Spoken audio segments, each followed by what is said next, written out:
माझं सोलापूर न्यूज मध्ये आपल्या सगळ्यांचं स्वागत. जाधव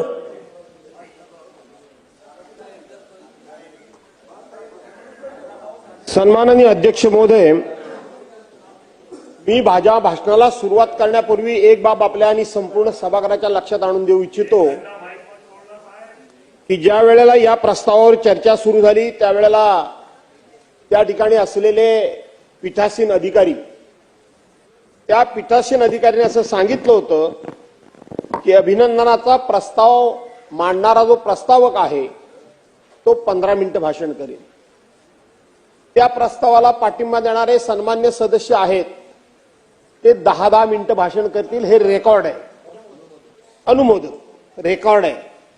मी सभागृहाच्या आणि आपल्या निदर्शनाला देऊ इच्छितो, आपणही आपलं रेकॉर्ड तपासून बघा. 2:16 प्रस्तावकांना आपल्या भाषणाला सुरुवात केली आणि शेवटचे वक्ते राम कदम हे 3:28 खाली बसलेले आहेत. 28 मिनिटांनी 30 सेकंदांनी. माझं गणित कच्चं आहे. ही 25 मिनिटं झाली की किती तास झाले आणि त्याप्रमाणे आपण मला बोलायला द्या. एक दुसरं, आपण मला हमी दिलेली आहे अध्यक्ष महोदय की ज्या वेळेला सन्मान्य सदस्य राम कदम यांनी काही आक्षेपार्ह विधान केली त्यावेळेला मी आपल्याला आपला order of day, point of order उपस्थित केला. ऑर्डर ऑफ डे ने पॉइंट ऑफ ऑर्डर उपस्थित केला होता. आपण मला पॉइंट ऑफ ऑर्डर उपस्थित करण्याची संधी दिली. त्याच वेळेला मी आपल्याकडून हमी घेतली की ज्या वेळेला मी भाषण करेन त्यावेळेला आपण मला पूर्णपणे संरक्षण द्याल. यांचं भाषण जसं आम्ही ऐकलं तसं आमचं देखील भाषण ऐकलं जावं. आणि तिसरी गोष्ट अध्यक्ष महोदय, आपण खूप महाराष्ट्राचे गुणगान गातो, महाराष्ट्राच्या विधिमंडळाचं कौतुक अख्ख्या देशामध्ये होतं म्हणून सांगतो आणि ते सांगण्यासारखंच कौतुक आहे. त्याचे अनेक रेफरन्स आहेत. आपण जितके वेळ सभागृहात, कदाचित एखादी टर्म माझी जास्त असेल पण तितके वेळ तुम्ही सुद्धा आहात. अध्यक्ष महोदय, आपल्यासारखा सिनियर माणूस सभागृहामध्ये जेव्हा चेअरवर बसतो आणि माझ्यासारखा माणूस घसा फोडून सांगतोय की अध्यक्ष महोदय मला पॉइंट ऑफ ऑर्डर उपस्थित करायला द्या. पॉइंट ऑफ ऑर्डर उपस्थित करायला दिल्यानंतर तो स्वीकारायचा की फेटाळायचा हा आपला अधिकार आहे. काय करावं काय विरोधी पक्षानं? विरोधी पक्ष संख्येनं कमी आहे. जर आम्ही लोकशाही मानणार असू तर शेवटी संख्येनं कमी की जास्त याचा विचार न करता लोकशाहीचं संवर्धन म्हणून, लोकशाहीची शान म्हणून आणि लोकशाहीचा अधिकार म्हणून आम्हाला आमचे विषय मांडायला दिले पाहिजे. अध्यक्ष महोदय, या सभागृहामध्ये सन्मान्य सदस्य राम कदम यांनी माजी मुख्यमंत्री सन्मान्य उद्धवसाहेब ठाकरे यांचं वारंवार नाव घेतलं, वारंवार वाटेल ते आरोप केले. काय करावं काय? मी तुमच्यासमोर डोकं फोडावं? मी सांगत होतो पॉइंट ऑफ ऑर्डर.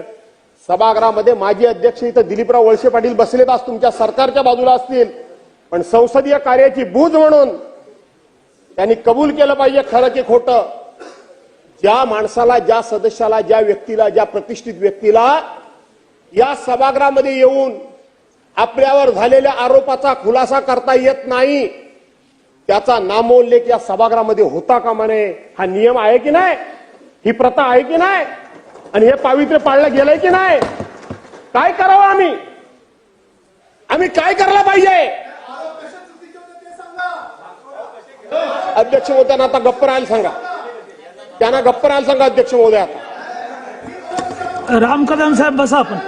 आपण बसा.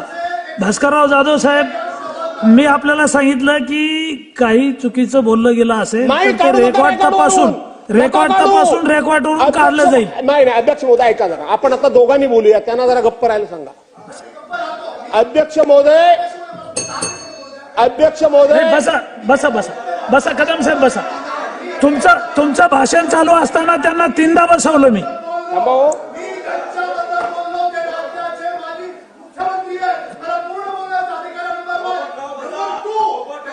हे काय अध्यक्ष महोदय, तुम्हाला तुमचं भाषण चालू असताना त्यांना मी 3 वेळा खाली बसवलं आणि म्हणून अध्यक्ष महोदय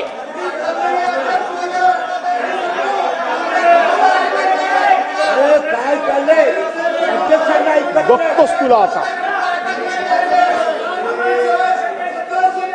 अध्यक्ष महोदय, मी या निमित्तानं माझे सर्व नवीन सहकारी रामदास सन्मान्य कदम साहेब, सदस्य- आपण बसा ना. तुम्ही सर्व बोलत असताना सन्मान्य त्यांना सदस्यांना तीनदा भास्कररावला माझी- खाली बसवलं. मला आपण बसवा, बसा. मी बसतो काय प्लीज.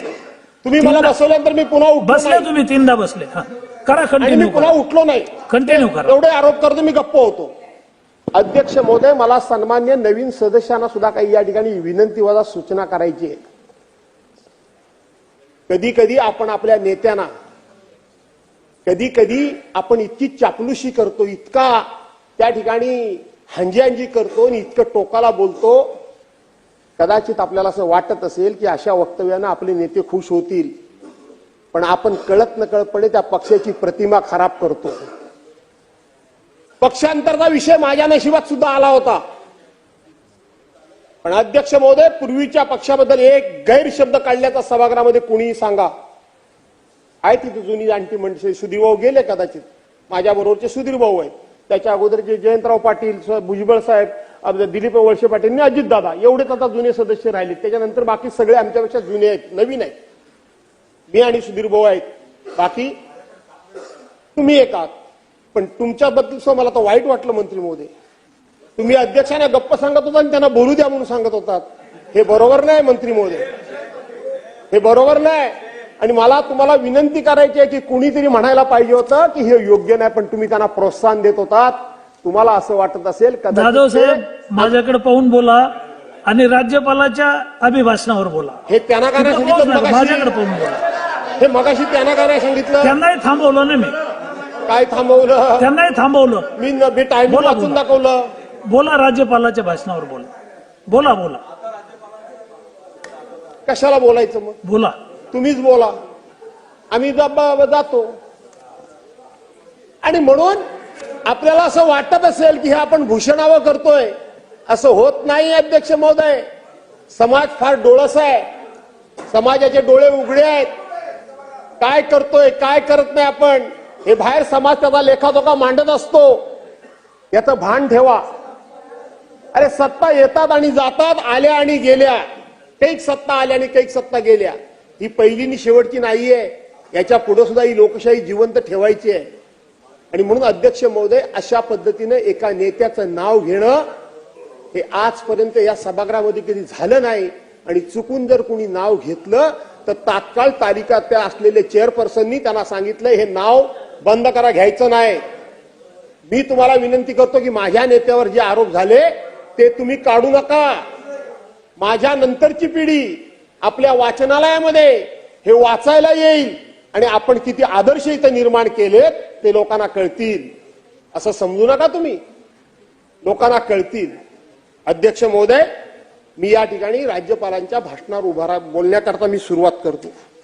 पहिली गोष्ट अध्यक्ष महोदय, एक गोष्ट मला आपल्या लक्षात आणून द्यायची आहे, सन्मान्य सदस्यांच्या लक्षात देखील आली असेल.